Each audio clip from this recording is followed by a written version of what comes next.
Having been a fan of the series since its release, I have taken it upon myself to play through every Far Cry game except the Xbox exclusives in order to finally put together my definitive ranking list. None of that pointless tier ranking stuff either. This list has 9 slots on it, and by gum we are gonna fill them. Some of these games I haven't played in years, some of them I never completed, and a few I've never played at all. This time we're taking a look at Far Cry 2, which, regardless of your personal opinion on the game, is a very unique entry in the series, and not just in terms of its gameplay. This game came out in October 2008, which looking back was a pretty decent year for games. GTA 4, Metal Gear Solid 4, Devil May Cry 4, Persona 4, Left 4 Dead, Gears of War 2, Fable 2, Far Cry 2, Resistance 2, Saints Row 2, Army of 2, 2 Human, and Fallout 3. Lots of sequels there. Oh, and Dead Space. Looking at that list, a fair few of them still get talked about semi-regularly due to how different they are to the other games in their series, and Far Cry 2 is no exception. I've started seeing mentions of a Far Cry 7 floating around, and I guarantee that within 24 hours of that game's release, if not already taken from whatever leaked footage people have found, we'll see more than a handful of videos comparing many aspects of it to Far Cry 2. This game was also handled by a completely different team than its predecessor Far Cry. That game was developed by Crytek, who in 2005 signed a deal with EA to develop a new game based off the CryEngine, as they wanted to show that they were more than just a one-trick pony. I'm not sure why they thought that another open world shooter set on a tropical island fighting mercenaries and then monsters would prove to anyone that they could do other things, but with their EA partnership they developed the CryEngine 2 and released Crysis in 2007, melting computers all over the world for years to come. This deal resulted in Ubisoft retaining full rights to the Far Cry license as well as the CryEngine used to create the original game. With full control over the future of the franchise, Ubisoft had to decide what to do with it.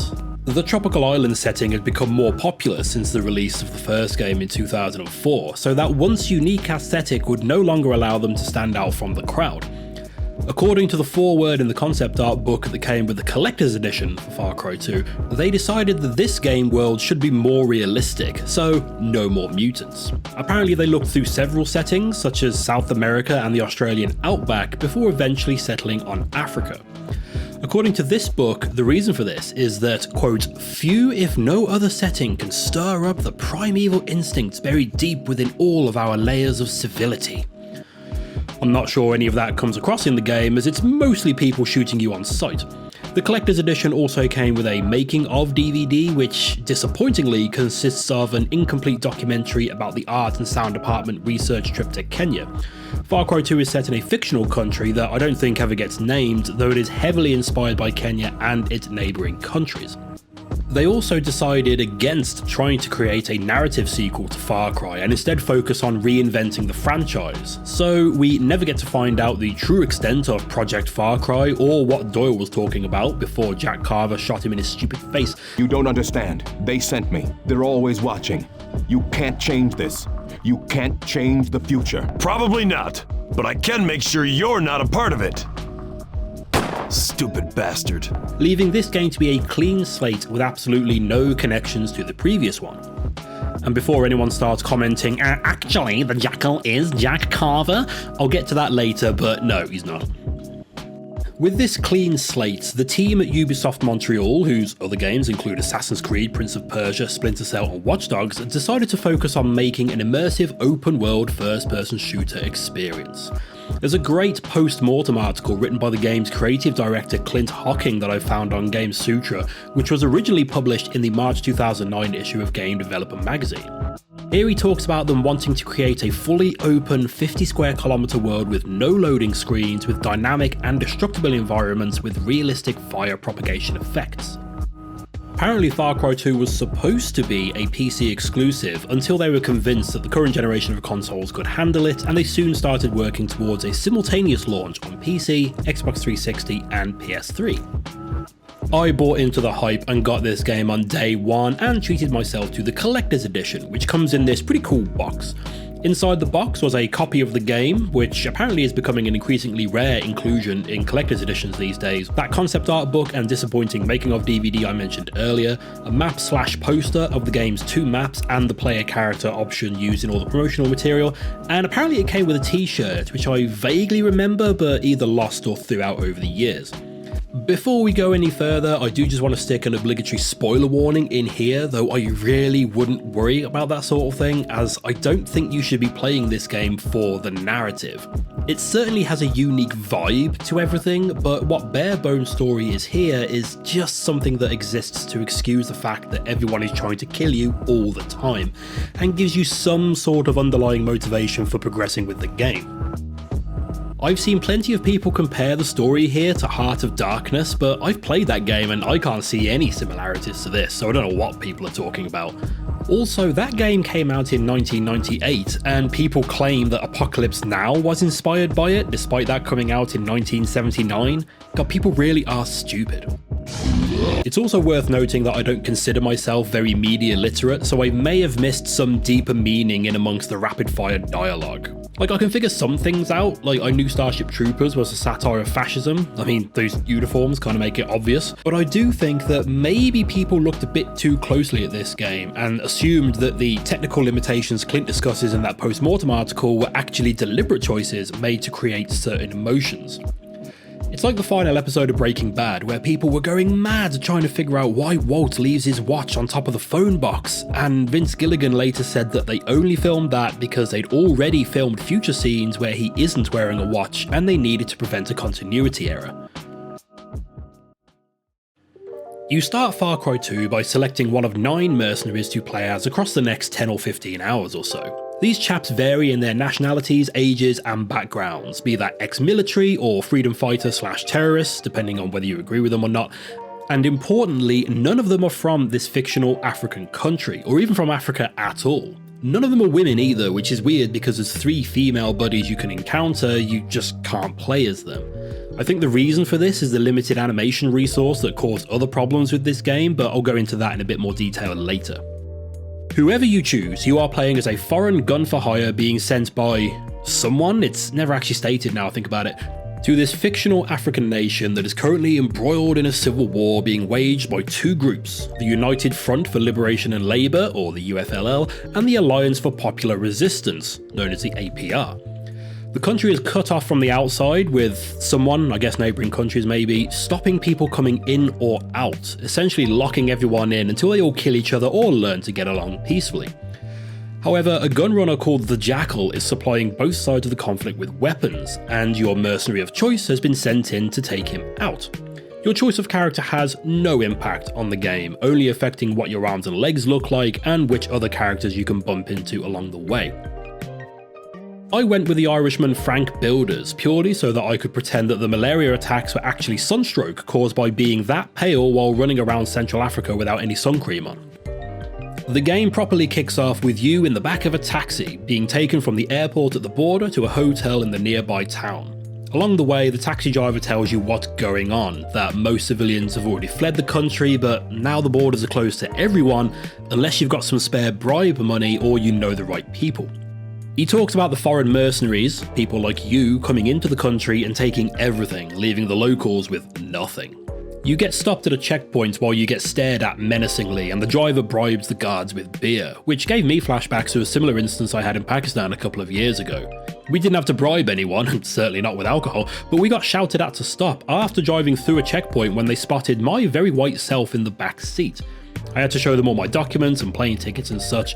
It was a bit scary because they all had guns, though that didn't stop my mother-in-law climbing out of the car and having a go at them, which actually seemed to expedite the situation. You get through the checkpoint without any in-laws getting involved and pass by several other soldiers. The driver tells you that they mainly keep to themselves, just before you pass by some soldiers and the row of stalls they've just set fire to. We arrive in town and suddenly start feeling queasy to the point that you black out, waking up in a room with a man in the corner going through all your stuff. I haven't played this game since Far Cry 3 came out, so it's been at least 12 years since my last playthrough, and I was surprised to see the little details I was picking up on that I didn't realise were there. There is a lot more world building in this game than I remember, but you'd be forgiven for missing it because it's all delivered through dialogue or sometimes monologues from other characters. Everyone, with maybe the only exception being the taxi driver, talks incredibly quickly and flatly. There is no cadence, no life to the voice acting here, barely even pauses to take a breath. People will stand or sit or lean perfectly still while hurriedly spouting words at you. You may get the occasional arm gesture mid-sentence, but for the most part, it's almost like the Oblivion dialogue scenes, but without the extreme close-up, and you can still walk around. The man examining your luggage just happens to be your target, the Jackal, who then starts very quickly running through some philosophy to you, tells you that you failed in your job to kill him, so you might as well consider yourself fired and without work, free to seek other employment. It's an odd assumption that I never really understood, as surely once I'm better I can go after him again? I don't know, everything involving the Jackal is confusing and feels underdeveloped. There is a lot of mystery to this chap though, and despite his flat and fast line delivery, he manages to feel like an imposing figure, stirring up a bit of an oh shit feeling whenever you see him again. IGN wrote a piece in 2021 about the villains of Far Cry, pointing out that the Jackal is effectively a prototype of villains in the future games of the series. And I agree, he appears here about as much as Vars or Pagan Min, and he does have interesting stuff to say. I just have trouble following it because he rushes through it so much. There's a goddamn disease, what it is, a cancer. You see it, they can't get enough. They just take until it kills them. And once they're gone, someone else takes their place and they're diseased too. Every cell is infected. He's not Jack Carver though. This article claims that the creative director of Far Cry 2 has confirmed the fan theory that the Jackal is Jack Carver. Let's have a look at his quote though. Quote, "The Jackal is actually supposed to be Jack Carver from the original Far Cry. Jack was this shifty, smuggler, gun runner kind of crook. The idea was the Jackal is just him, just 10 years later or something." That word there, supposed. He's supposed to be Jack Carver. When have you ever used the word supposed to describe something definite and concrete? You haven't. The word supposed is defined as generally assumed or believed to be the case, but not necessarily so. Captain? I know we live in a world where anything can mean anything, and nobody even cares about etymology. Far Cry 2 was supposed to be a PC exclusive. Half-Life 2 Episode 2 was supposed to get a sequel. Your mom was supposed to stop calling me drunk on Friday nights. The Jackal was supposed to be Jack Carver. That was the idea. He isn't though. The article even says later on, his link to the original Far Cry only existing within the minds of the people who made him. Oh, but the texture files are named after Jack Carver. Yeah, well, I hardly think this chap's actual God-given name is G-Man, it's just a file name. Oh, wait, what's that? He wears a red shirt? Just like Jack? Holy fuck, you're right, it must be the same person. I know none of this really matters, but this seems like an obvious example of a journalist deliberately framing a quote to maximize clicks through to their article, and millions of people read it with confirmation bias. More people will click on "The Jackal officially confirmed as Jack Carver" than they would "The Jackal was meant to be Jack Carver but isn't, so carry on as normal." God, do your own research, sheeple. Apparently that's a trigger for me. Yeah, apparently. The Jackal leaves just as we start to hear the sounds of a gun battle raging outside. We pull that machete out of the wall, grab a gun and go and get stuck in, all while still suffering the effects of the malaria attack, or sunstroke if you're a pale fella. This is one of those fights that I don't think you're supposed to survive. I didn't get shot to death, but I did eventually pass out from sunstroke, and you get picked up and carried off to a safe house by one of the warring factions. I think this could be a random chance of being either the UFLL or the APR, but it literally makes no difference to the story or the mission. I was picked up by a mercenary working for the UFLL. He knows that we killed several of his men in that firefight, so instead of leaving us to die in the hotel, he decides that he should look after us for a bit, give us some weapons and money, and then employ us. He also asks us who we're working for, which frankly I'd also like to know, but we're a silent protagonist, so we never get an answer to that. Apparently that gunfight took place during what was supposed to be a ceasefire. See, there it is again, there was supposed to be a ceasefire. It seems like the fighting between the factions is picking up again, so while the bulk of his men are preventing the APR from taking more territory, he needs you to do some grunt work, the first of which being to fix his car, because apparently we look like we know a thing or two about cars. Now fully in the tutorial section of the game, we are introduced to two major mechanics here. one of which being weapon slots. Like the first game, we can carry 4 weapons at once, but unlike the first game, each slot is limited to a specific category of weapon. The first slot is your machete slot, and weirdly there are no other melee weapons available, so this is less of a weapon slot as it is a fixed permanent weapon. Then you have your sidearm slot taken up with one-handed firearms like pistols, things like a MAC-10 or an Uzi, or you can use IEDs instead. Then you have your primary weapon slot, which could be assault rifles, shotguns or sniper rifles. And finally you have your special weapon slot, which might be machine guns, rocket launchers or a flamethrower. While you can eventually put together different builds using these slots, for instance loading up on silent weapons for a stealth approach, or maybe grabbing an Uzi, an automatic shotgun and a rocket launcher and charging straight through the front door, I do find this system needlessly restrictive. Like I say, I found some builds I liked for different scenarios and managed to work with the system well enough, but I'm not sure what benefits this has to just giving us 3 slots to use however we want. Would it really throw the balance of the combat off if I had a machine gun and a rocket launcher at the same time?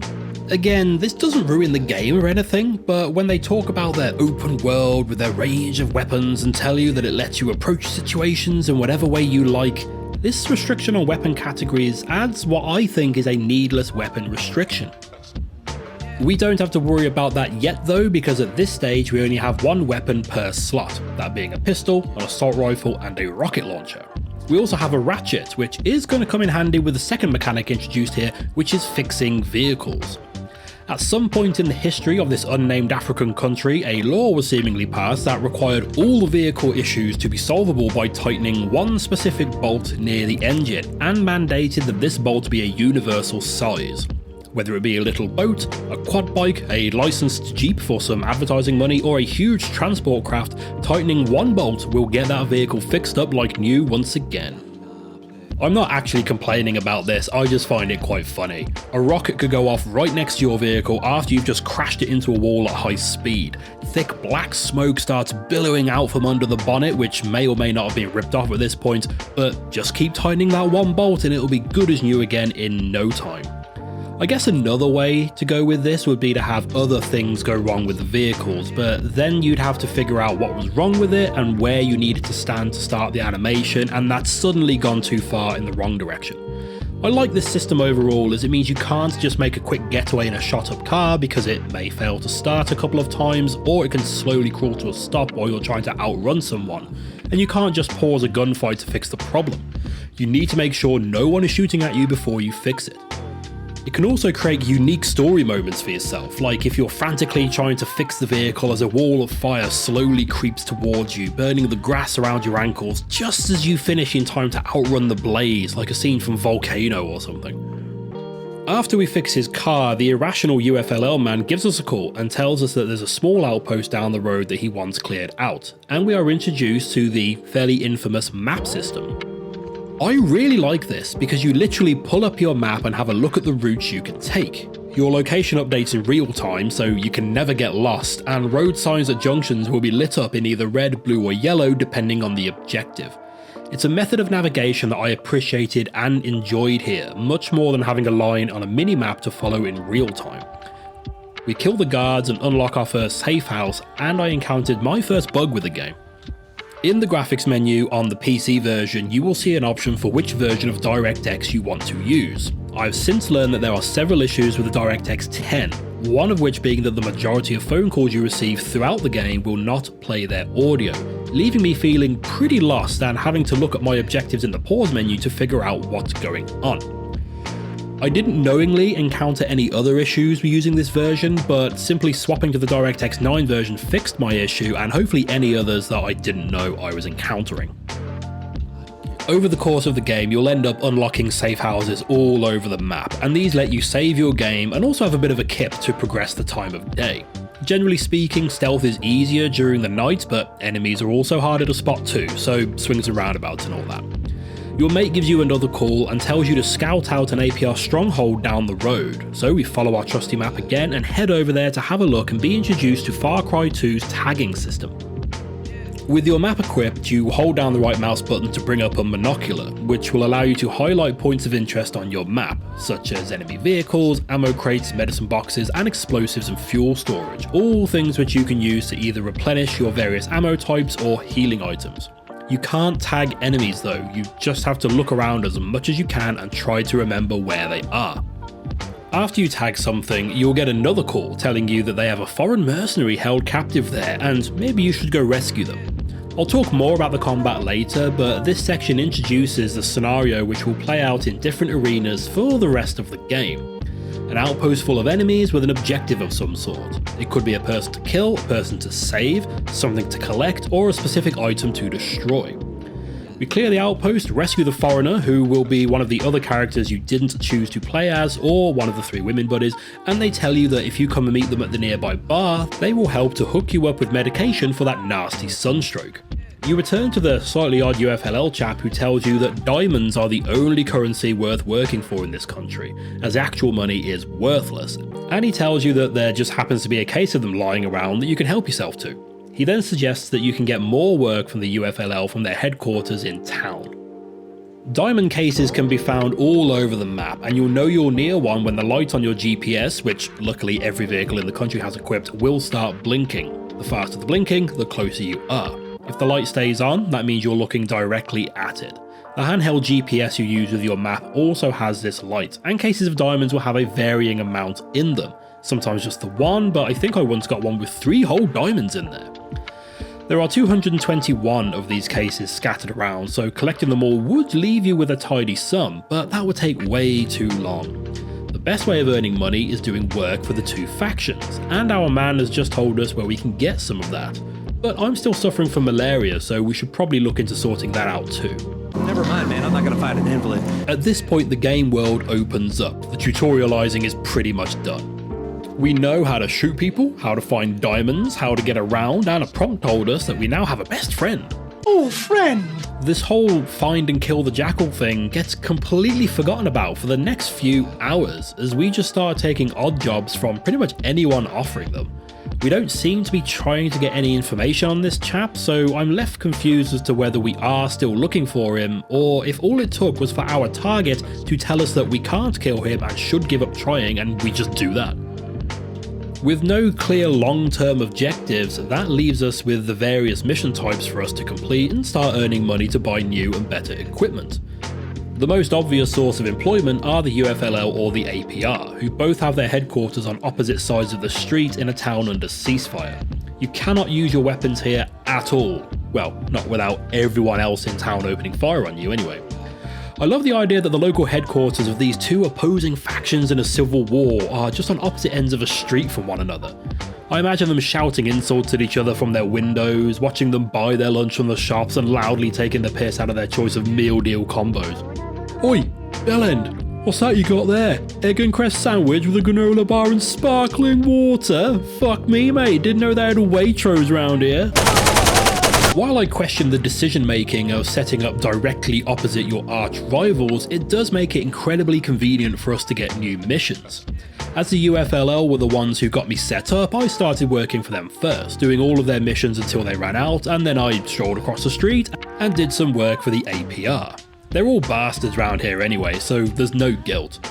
Also, the fast-paced flat dialogue makes it incredibly difficult to remember anything about any of these people. These missions all blur together as they all involve travelling somewhere, blowing something up or killing someone. I'll get more into the buddy system later, but your buddy will almost always offer you an alternative objective, though you have to go to them and see them before they tell you what that alternative is. I tended to only go and talk to them if it wasn't too far out of my way, but these usually include doing another mission before carrying on with the original assignment. For example, one mission later in the game tasked me with blowing up a specific truck. My buddy offered me the alternative of repairing and stealing said truck and driving it into an enemy base and rigging it to explode. Another mission asked me to kill a radio DJ to stop him talking down about one of the factions. My buddy calls me and instead offers an alternative that can help them complete their task at the same time. They want to create a riot so that they can take out their target, a foreign doctor or something like that. The radio broadcast is on a delay, so the sensor at another facility can cut the feed if the DJ starts spreading the wrong kind of information. We first need to kill the sensor before heading to the DJ and making him read out a statement that will turn the civilians on this foreigner, allowing a distraction for our buddy to kill him. These optional objectives do mix up the missions and allow for some extra world building if you can catch it in the extra dialogue, and while they won't provide you with extra diamonds, they will upgrade your safe houses with things like vehicles, ammo crates and healing syringes. Outside of these, there are also missions for gun stores that will unlock new weapons for you to buy. These always, and I do mean always, require you to travel to the opposite end of the map and take out a vehicle carrying a shipment of, I assume, weapons for a competing gun shop, I'm not sure. These convoys just keep doing laps until you come and take them out, and they always have a couple of vehicles escorting them. There are also radio towers, which will involve a mysterious and terrifyingly distorted voice giving you an assassination target. Listen very carefully. There's an available target of opportunity. Proceed to the objective marked on your map. Terminate the target.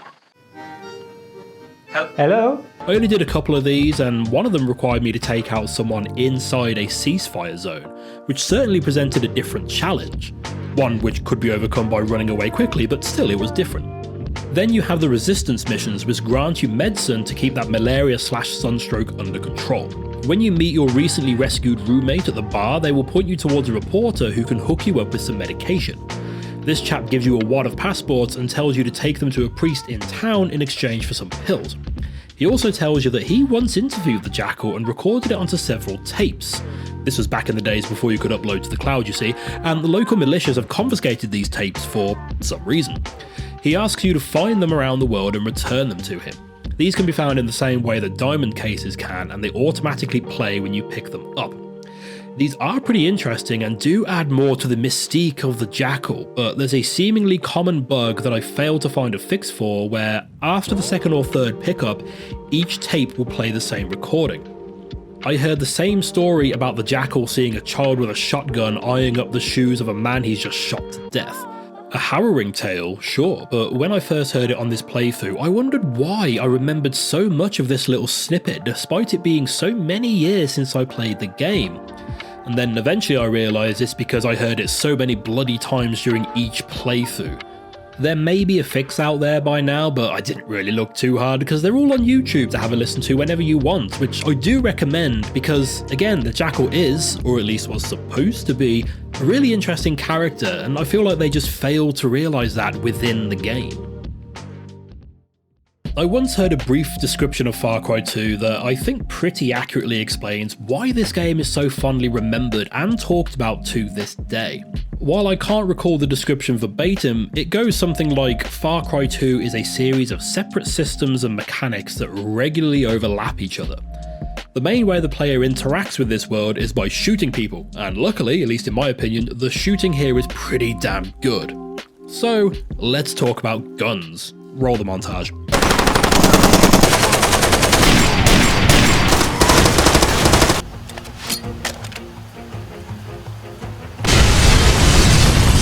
I mentioned earlier that this game has a certain vibe to it, and events surrounding and including combat are a good way of explaining that vibe. People talk about how certain game worlds can make you feel like you don't matter, that you are insignificant, and the world will carry on around you due to your insignificance in the grand scheme of things. Far Cry 2 feels a bit more like the world doesn't like you and wants you out of it. After the malaria attack, the first sign of this I spotted was that the aiming reticule is turned off by default. You can fire from the hip, but that really isn't the best way to go about things. There's a minimalist HUD here which does the thing I wish more games did, and it turns off the HUD when you don't need it. So you'll only see the ammo counter when you swap or shoot a weapon, and you'll only see your health when you lose it or replenish it. The guns sound pretty damn tasty too. The assault rifles have a metallic rattle to them, the shotguns sound nice and punchy, and the bigger guns made me have to turn my subwoofer down because my computer is up against the adjoining wall and I don't want to upset my new neighbours. Along with the lack of an aiming reticule, you also get no notification as to whether an enemy is dead or not. They'll fall down when they're shot, but they could get back up, or they could writhe around for a bit, or they could pull themselves up and start shooting at you with a pistol. Other enemies will sometimes come to help out the injured, letting you play the part of the German sniper in that one bit from Saving Private Ryan. One complaint I had about the first game is that you would often get shot at by enemies that are so far away they haven't even been rendered into the game yet. This doesn't happen here, as enemies are more concentrated into set areas, though still spread out enough that you can regularly get caught out by people that you haven't spotted. Not being able to tag enemies makes it very easy for you to get flanked, and soldiers will fire at your position to keep you behind cover while others make their way around you. Later on in the game, outposts will have dudes on vantage points firing rockets at you. These travel slowly enough that you can take a split second to understand the impending destruction coming towards your face, but I never felt like I had enough time to line up a shot, fire, and then get out of the way of the explosion. The same thing happens with dudes with mortar launchers too, except I found these much harder to find as I tended to prioritise getting out of the way rather than watching the sky for the smoke trail leading back to their position. So you've geared up for your approach style of choice from a gun shop, scouted out the environment and planned your assault. You've spotted a few enemies, maybe changed position to make sure you haven't missed any others, and made note of the ammo points where you can replenish your supply. These things can also be used as makeshift explosives should the need arise, with ammo boxes shooting bullets out in all directions and others just erupting in fire and taking everything nearby with it. Sir or madam might also like to bring along an armoured vehicle with some automatic weaponry mounted to the top to help clear some troublemakers out. However, no plan survives an encounter with the enemy, and you may find yourself scarpering for a plan B that you never accounted for, low on health and low on ammo, with your sniper rifle suddenly no good in this close quarters claustrophobic predicament you found yourself in. Luckily, that dude over there dropped his shotgun, so you'll pick it up, take a swig of the nearby water bottle, and change tactics slightly. The story in this game, just in case by this point you've forgotten, is to kill the Jackal to stop him supplying arms to both sides of this conflict. I'm not sure how any of this conflict is actually able to happen or why they haven't killed the Jackal themselves, because the guns all of the enemy soldiers carry will jam up with enough regularity that you'd often be better off using harsh language. Only when you're using them though. The chap you just killed may have fired off a good 10 or 15 shotgun rounds towards you, but once you pick it up, it will probably rust up and get a round stuck in the chamber. Ironically, I think the only weapon I never had rust up on me was the machine gun, as I'd had to go on an M40 in Vegas and that thing jammed up for every one of us in the group, and the guy looking after us had to call his mate over to fix it a couple of times.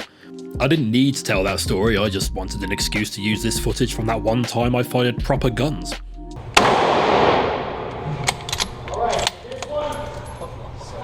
I like that. I actually don't mind this weapon degradation system. In fact, I actually quite like it because it adds to the desperation of the situation. You run out of ammo for your chosen weapon, or maybe your weapon will take too long to reload as the enemies pile in around you, so you grab whatever rusted piece of crap is on the ground next to you and do your best with it. I'm not normally a fan of weapon degradation in games, though I usually come across similar mechanics in RPGs where you'd have to enter a menu to select a new weapon or something like that, so when it happens mid-combat you either just have to pause the game and select something else, or if it happens in Dark Souls you have to give up the fight and visit a blacksmith, or hope you've got a secondary weapon equipped, which you haven't because you're trying to keep your fast roll. I do enjoy this system in Far Cry 2 though, and I guess it's because it feels faster paced for me. You can either select another weapon to get you out of the pinch, or go and pick up another weapon from somewhere and hope it's the sort of thing you're after. I can't remember where I read or heard this, but I do seem to recall that the degradation of a weapon is tied to the reloads, so the more you reload the weapon, the quicker it will start to jam on you. When a weapon does jam, you just have to press the reload button and let the animation play out before it starts working again. I don't know if you only have to press it once, as I tended to mash it frantically in the futile belief that doing so would unjam it more quickly. If guns degrade too much, they will explode, which on this playthrough only happened to me once. And I can't find that footage, so here's one I deliberately made explode. As far as I can recall, this system is not present in any other games in this series, and I've heard people make comparisons to the animal attacks we see from Far Cry 3 onwards, where instead of a jammed shotgun, it's an angry honey badger or a pissed off eagle. I seem to remember these being more lenient though, as I don't recall animal attacks happening during firefights, unless you let a tiger out of a cage or something like that.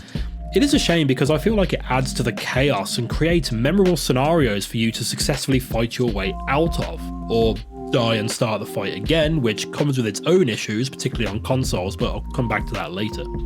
As much as people have complained about this system over the years, eventually I found it to be largely ignorable. Weapons from gun shops are completely clean and reliable, so whenever I was near one I would just pop in and swap to a newer copy and get on with my day. I still encountered it when I either ran out of ammo or needed to swap weapons for an on-the-fly change of approach, but I didn't have nearly as many issues with it as some parts of the internet would have you believe.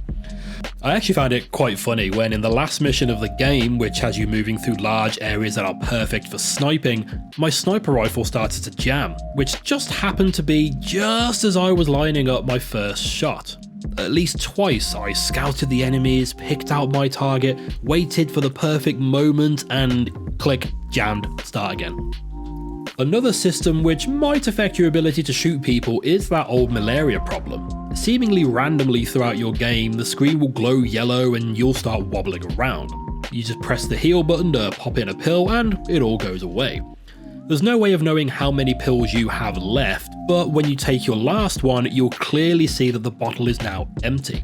So now would be the time to go and do one of those resistant missions to swap passports for pills as soon as possible. Again, this is another system I've heard people complain about as if it's a more common occurrence, but I never found myself having an attack without pills. I know we can't all be as brilliant and as fantastic as I am at these games, but I did come to see it more as a notification that I now have to postpone whatever it is I wanted to do next and go and get some meds, which again seems like an odd design choice for a game they were hyping up on its openness. On the topic of health, when you start firing rounds, the health bar will appear, which is split into 5 sections, and each section will regenerate up to full unless it's completely depleted. You start off with a maximum of 5 syringes, and each syringe will pop your health back up to full. The only exception to this is the final health section, which once you get down to it will slowly degenerate until you die. When you try to heal here, you will play out one of those healing animations that the series is famous for these days, be it pulling shrapnel from your arm, or digging bullets out of your leg, or popping your shoulder back in its socket. These animations take time, they prevent you from moving, and leave you open to further damage, so you need to get yourself to cover before you start them. You can buy bigger syringe bags from the gun shops, and these eventually allow you to carry a maximum of 8, and almost all outposts and checkpoints will have medicine boxes to let you top yourself up, as well as being littered with water bottles that will also fill up your health. Which in terms of major noteworthy mechanics I think just leaves us with the buddy system, and disappointingly my recent playthrough did not give a proper insight into this feature. At the start of the game you rescue another foreign mercenary and they become your best friend. Oh, friend! You also have another friend who is whoever happens to be standing around at the bar whenever you get there, and they just replace your best friend if your best friend dies. We already talked about the alternative and optional mission objectives that your buddies offer, though I didn't point out that if you carry out your buddy's request, you will always have to go and help them out of a gunfight. In an early mission, I helped my best friend secure a big stash of gold, which was then set upon by other thugs looking to take it for themselves. In the chaos, I failed to notice that my buddy got downed and then killed. My next buddy also got downed in a gunfight, but I noticed this before they died, and you can give them one of your syringes to bring them back into the fight. I do remember that this is supposed to happen the other way around too. If you get downed in a fight, one of your buddies will turn up, drag you out of the way, and then fight alongside you until the area is clear. Except this didn't happen once for me during my entire 13-hour playthrough. It happened to me when I played it years ago, I remember it happening, but this event never occurred to me this time, which was a bit disappointing. To be fair, I did get through a fair few buddies this time though, to my shame. That first one died without me noticing. I did notice the second one die, but I couldn't get to him in time to save him. My third buddy died along with several other mercs in a mid-game mission that I believe you are supposed to fail. I accidentally launched a grenade at another buddy in a shootout because everybody looks the same during combat, and my final buddy died off screen after another scripted event. Another odd occurrence I had was during that final mission of the game, part of which involves a big shootout between you and 4 or 5 other buddy characters. At least 3 of these characters were previous buddies who I'd seen die during the game, yet here they are stood in front of me ploughing me with shotgun rounds for reasons I don't quite understand. In terms of mechanics, that's all there really is to this game. You'll either be assassinating people for a stranger on the radio, hitting targets to help contribute to the Civil War, take out weapons convoys, or deliver passports in exchange for medication. All of these will involve shooting people, which may involve your guns jamming and a light attack of malaria. If that was all there is to this game, then we could wrap this up and we could all get on with our lives and go home to our loved ones. But there's another big element of this game that I haven't touched on yet, which I would argue could be the biggest barrier to people trying this game either for the first time ever or for the first time in a long while. The world of this game is split into 2 separate maps, both of which are apparently based on various parts of Kenya and the surrounding countries. There's thick jungle, tree-lined roads, grasslands, plains, deserts, canyons, rivers and lakes. I think it visually still holds up pretty well. I mean, it's clearly an older game, but it still looks pretty damn good, especially when the lighting comes in just right. It's full of little details that often get compared to other releases, like bullets splashing in water or the leaves of plants actually bending out of the way as you pass through them or reacting to explosions, adding to that immersion that the team set out to achieve. To be honest though, I didn't really stop and take notice of how good it all looks until I got to the second map, which I think is far superior to the first. The first is mostly closed off areas, with the world feeling more like a series of corridors with big rooms every so often. Yes, there's open spaces around this square piece of fictional Africa, but there's not much there to look at.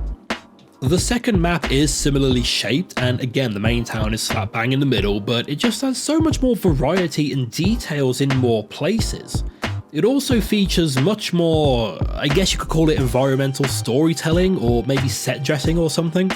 I quickly came across a site on the road with a destroyed bus, a few destroyed cars, and a few bloodied bodies littered around.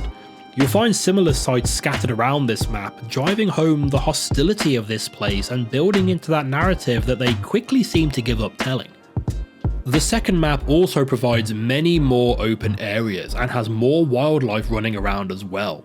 The animals here are purely for show and serve no functional purpose, but it is pretty cool to be bombing around across some grassland in your buggy alongside a couple of terrified zebra running for their lives. Although it's in these open areas that I did see a possible explanation for the majority of this game feeling more claustrophobic. There is some very noticeable pop-in of textures over long distances, an issue that you don't have if the trees are so thick you can only see as far as the next turn in the road. It's unlikely that any of this will put people off this game like I mentioned a moment ago, but what might do it is the restricted fast travel options here. Most of the time you will be driving around these leafy corridors up and around mountains in both directions in order to get anywhere. And this wouldn't be so bad in itself if not for the fact that everyone, absolutely everyone, will make it their life's mission to end your life as soon as they see you. You could be rolling around in an armoured truck with a grenade launcher on the top, and some twat in a fucking Vauxhall Corsa will chase you down and try to ram you off the road. The roads are littered with enemy checkpoints, and these will famously respawn the enemies within a few minutes. So unless you are super quick in completing your objectives, you will have to fight your way through them all over again. Every single time. I've seen people justify all of this, that the aggressive enemies and respawning outposts are there to enhance the oppression on the player. Like I said, the world feels like it is actively trying to get rid of you, and these elements do add to that feeling. This is not a comfortable position to be in. You are one man fighting a pointless war, not a one-man army liberating a country, so of course the enemies repopulate their checkpoints. That's what they would do in a war. And of course you get chased down and shot at by absolutely everyone. You're a foreign mercenary working in secret. They all want you dead. Both faction leaders will even tell you that you are a deniable asset. Your work is a secret, so even the troops of the people you are working for will see you as a threat. The thing is, this is just added to cover up a problem with the game. In that post-mortem article, creative director Clint mentions that they first built the combat-focused AI for the NPCs. And when they came to add in the AI that had them going about their business, like popping down the shops or whatever, everything fell apart. The ceasefire zones all had to be scripted individually by hand, as there was no other way of having soldiers not shoot at the player on sight. On a related note, the reason mission givers seem stiff and wooden in their animations is because they didn't have a full-time animation lead working on the project, and the studio wouldn't give them one as they were all busy working on Assassin's Creed, Prince of Persia or Splinter Cell, meaning they just didn't have the staff available to put in the required work for Far Cry 2. Originally, the outposts were supposed to stay clear for a longer period before the enemies would respawn, but they found out that it was possible to clear the entire map at once, so they shortened the respawn period to a frankly ridiculous level. Something I've not seen talked about is how the enemies all look the same. It is impossible to tell whether the people you are killing are working for the UFLL or the APR, and I assume this is done so that they didn't have to worry about making sure the right NPCs are in the right places or anything like that. Now, this isn't me trying to poo-poo people who read something deeper and more meaningful out of their experience. You do you. It's just interesting to me to see the cutbacks the development team had to make because a Far Cry game wasn't seen as important enough to properly staff. Another thing they did nail with the open world though is the dynamic weather system, something which is kind of expected in open world games now. The fog can roll in and the rain starts pouring, and while I don't think it ever gets to thunder and lightning levels, sneaking and fighting your way through an enemy compound in the dark and pouring rain really does add a whole different and memorable atmosphere to the proceedings.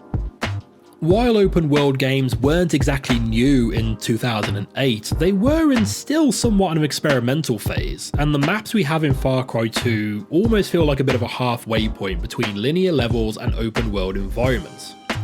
Yes, it is open, and the limited fast travel and traversal mechanics mean you can and often will approach the same situation from different angles. Enemy outposts are generally in wide open spaces, but you'll have to travel through several jungle corridors to get to them. The fast travel system does allow some ability to minimize your corridor travel time, but generally you can only travel to the outer corners of the map or to the center, and you have to be at a fast travel point to use this feature. The fast travel option is actually you catching a bus, and I did chuckle to myself about catching the bus into town, picking up a contract, get the 144 to the gun shop before hopping onto the 316 to the opposite end of the map just to quickly blow up a pipeline before hopping on a quad bike back into town again.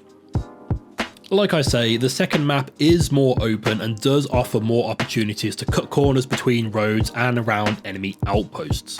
You will get stuck though, this isn't Mud Runner, and it won't take much of a rock or just a little bit of a ditch to get your vehicle stuck and immovable.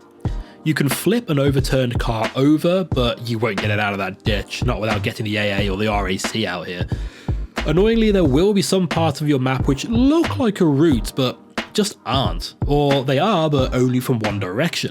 Like one instance where I thought I'd found a back way into an enemy base. Turned out that this was not the case, so I had to backtrack along the river I just skipped along all the way around to the front to eventually find that this area has been placed for an exciting escape involving a hang glider. Oh god, I almost forgot about those. There are a few of these things placed around the map, but I found them to be largely useless as, unlike the last game, you cannot use any weapons while using them, they're very difficult to control, and once you land you will probably find yourself in the middle of nowhere with no vehicle. Also, if you get shot while you're in the air, you will spin wildly out of control and could die from the fall, so their inclusion here feels token at best. Or maybe I'm just shit at them and they're actually really useful. Be sure to let me know in the comments. A few of the features in Far Cry 2 did make my brain jump to an odd comparison with a more recent game.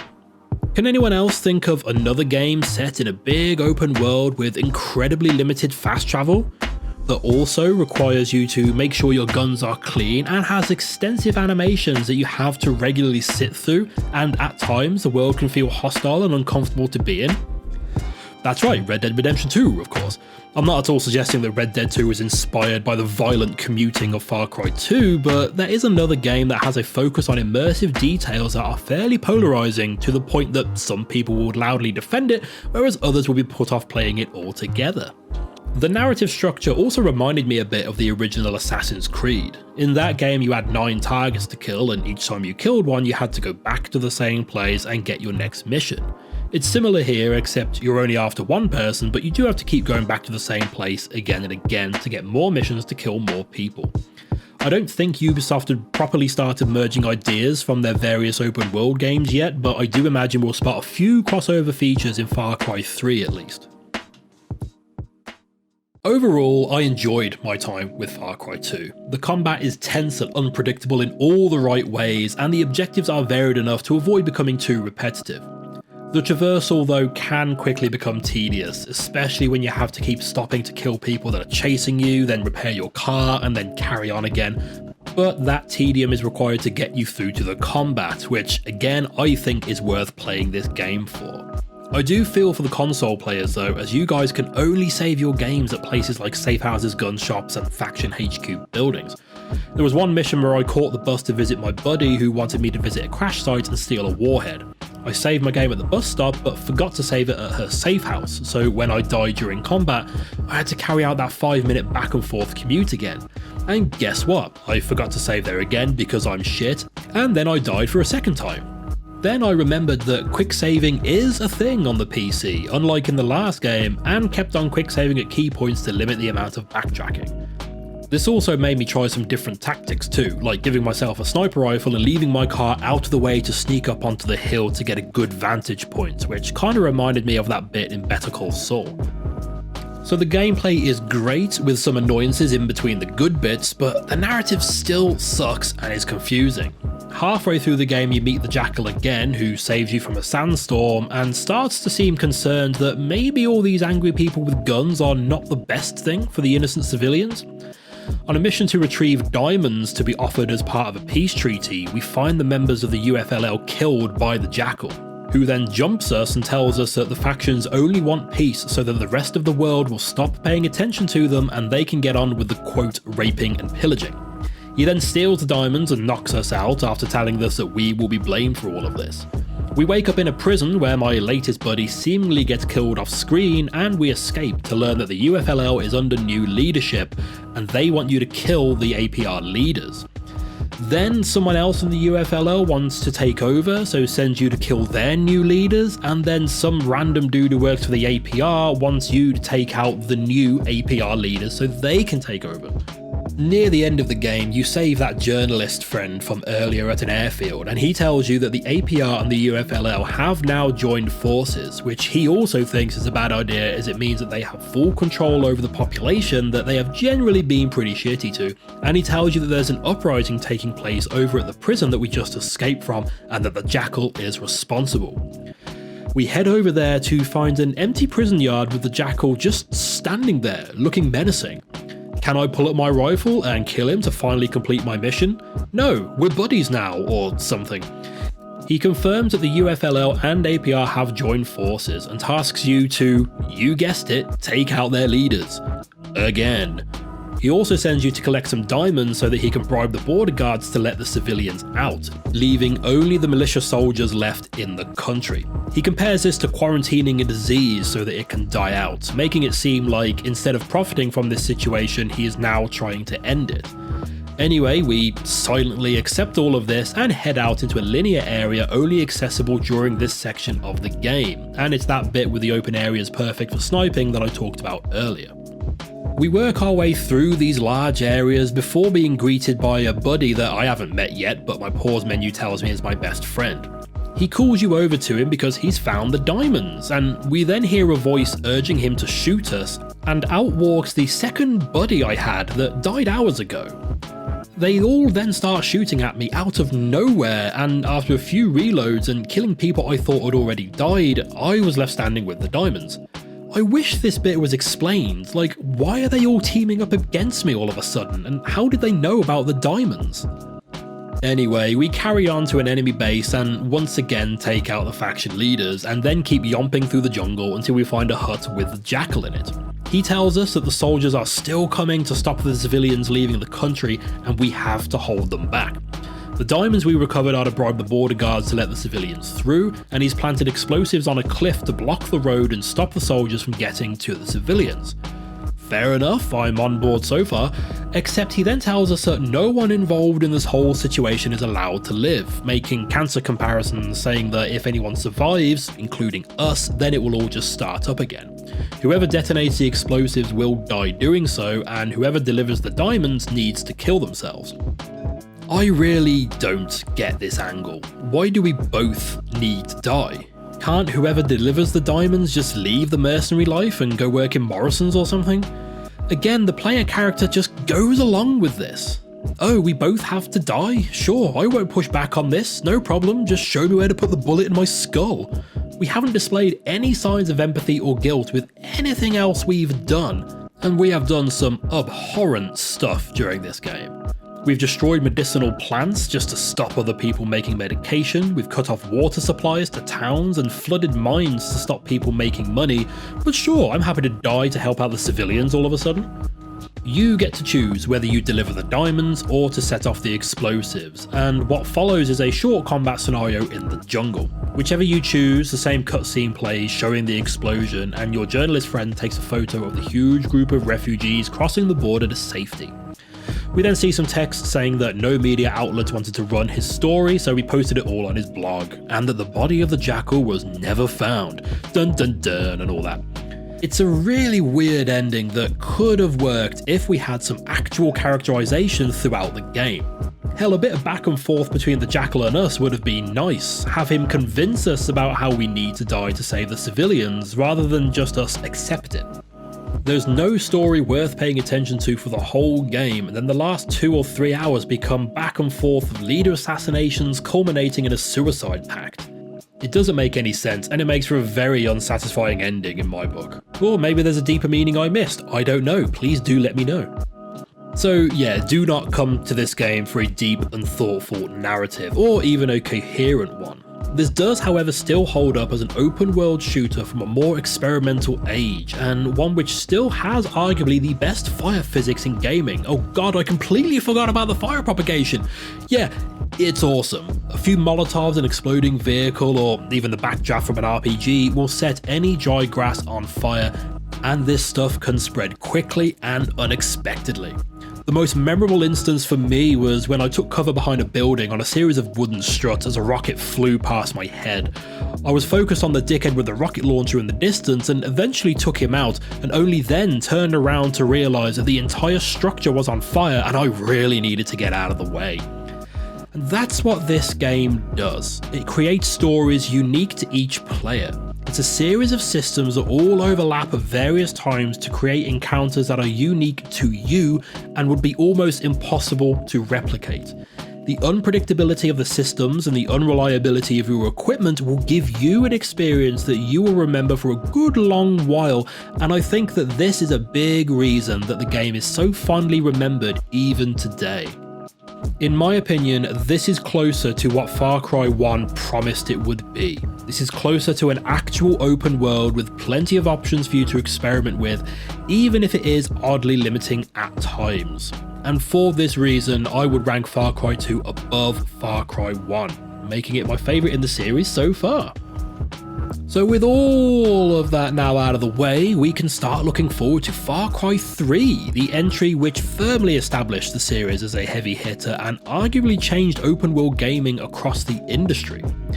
This one may take a while to put together as I've just started a new job which will give me less time to work on these videos, so please do bear with me and I thank you all for your patience. Please do consider subscribing as I will try to put more updates on the community tab so that future releases don't just appear out of nowhere. Thank you for everyone who made it this far in the video, I really do hope you enjoyed it, and if you didn't, then I admire your ability to watch something you didn't enjoy for this long. But also that's a bit weird, life's too short for that, go do something you enjoy, please.